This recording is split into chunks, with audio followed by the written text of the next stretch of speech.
sure how many of you are going to find this interesting, but this was our trip out from St Katherines Dock to Ramsgate. An early 6 a.m. start here in St Katherines Dock at high water. You can see the river outside and the marina level here pretty much the same. As they dropped the gates, it's probably about 20 past 6 in the morning. There's still a bit of wind in the air, but the river was absolutely empty. Anyone who's not taking their boat out on the tidal Thames, it's an amazing to go through London on your own boat. You come through Greenwich, past Canary Wharf here, and past the Cutty Sark, and then come round the Isle of Dogs. Amazing sight, and I say the perspective it gives you on your own boat is just great. As we came around here, past the Millennium Dome, you'll see we come round to the Thames Barrier and Greenwich. We have to radio in on channel 14 to get permission to come through the barrier. They'll tell you which span to go through. Here we go through the right hand side, and now you're out into the kind of main estuary. It's a 45-minute blast from St Cat's down to the QE2 bridge, which is the M25 bridge that you go over. But this is just sort of openness. It's just docklands and wasteland and sort of nothingness.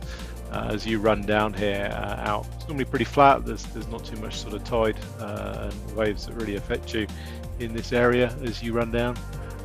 As you come down to this part of the tidal Thames.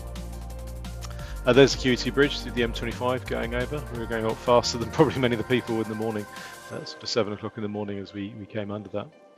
And then as we're running out, as my partner always says and likens this to sort of motorway driving. It's just there's really not much to see. It's not particularly that nice. Past the odd tanker now and then, and it just kind of opens up into a kind of expanse. And as you turn around the last corner, you're then out into the kind of estuary proper, past Tilbury Docks, and then out, say, into the main kind of part of Thames estuary as it runs into the North Sea. This was probably about 9 o'clock in the morning, well, at this point, 9 o'clock in the morning, and the wind was kind of really whipping up. You probably can't see it that well on the video, but there are some white tops you'll see coming in on the waves, and it was getting more and more uncomfortable as we were heading out.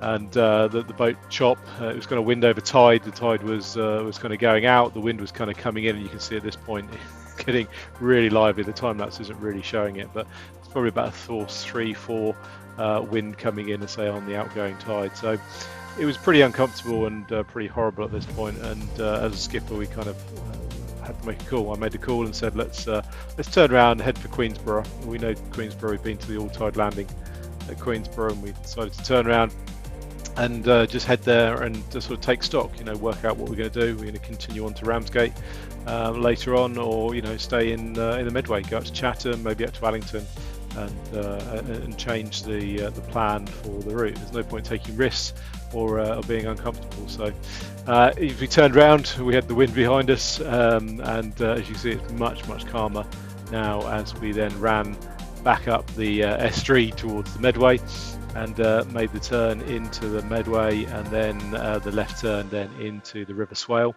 and down to Queensborough. So a lovely place. If you've never been there, I can highly recommend it. The All Tides Landing down there at Queensborough is a lovely place to go. So went there and moored up, had a coffee, and a restock of what we were going to do.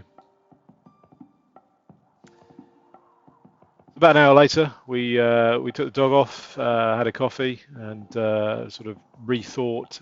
The skies opened up. Wind seemed to be calming down, although we were in the shelter of the swale, so it was probably a bit, unknowing.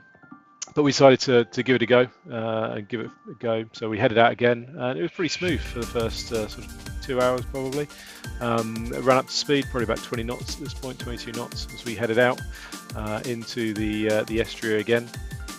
And it was a nice little run. You'll see as we come out here, the great. We went for the outer channel, the main shipping channel. You can take the inner route, but the outer channel is really nice because you go past the old World War II forts. There's the Red Sands forts are the first ones that come up, which you'll see in a bit. And then as you run further on, you then come up to the Shivering Sands forts on the left. It's amazing that these forts are still there after all these time. You're really out into the sea. There's the here you can see the Red Sands forts coming up, the old forts, and say slightly further out there's more on the left hand side, which is the Shivering Sands forts. It's interesting, as you go out, you'll see the change in the water from brown, a very murky brown, then to a greeny, more to a greeny blue as you head out into the kind of sea proper, which is really nice. At this point, again, it started to get a little bit more bumpy again.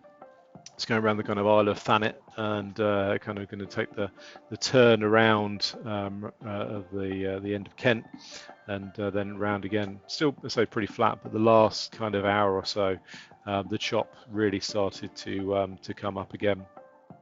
Made the ride pretty uncomfortable. Again, you can probably see a few white tops here, but the time lapse is not really doing full justice. You can see there the boat sort of jumping all over the shop. We were down to probably about 7 or 8, 9 knots at best at this point, and really it was all about the destination at this point rather than the journey. We just wanted to get there and to have a rest. It's a long day. It was about sort of 4 or 5 o'clock when we arrived, leaving at 6 a.m. in the morning. So a full-on day, and it was just, really wanted to get there and relax and chill out. So, as I say, everything was focused on, let's get there. It's a destination. It's not the journey. What we planned as being a sort of 4.5, 5 hour run at sort of 20 knots has turned into a kind of 7-hour run.